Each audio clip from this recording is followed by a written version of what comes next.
Hello all, a warm greetings to everyone. We, Dr. J. Janet, Dr. S. Balakrishnan, Dr. P. Kavitarani and Dr. A. Padma, the team Shanaya, representing Sri Krishna College of Engineering and Technology, Kuniyamuttur, Coimbatore, have a great pleasure in presenting delicious, nutritious and healthy recipes by incorporating millets and amla flakes in our regular diets.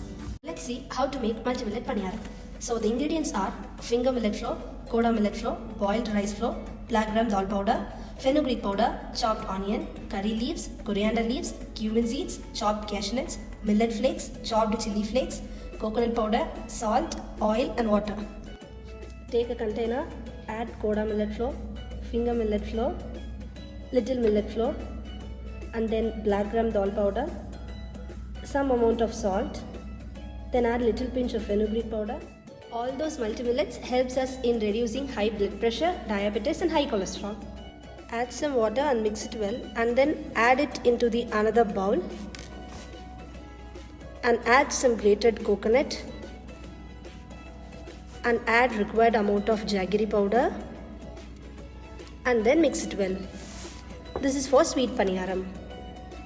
Big container, add millet flakes, cashew nuts, some amount of cumin seeds, chopped onions, curry leaves, chopped chilies, coriander leaves and some drumstick leaves.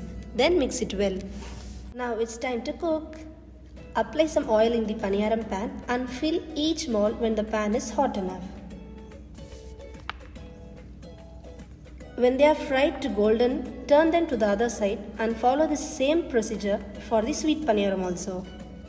Now our healthy and crispy multi-millet paniyaram is ready. We, the team Shanaya, are super happy in sharing these healthy and delicious recipes with you all. Your diet is a bank account. Good food choices are good investments. Eat healthy, stay wealthy. Thank you.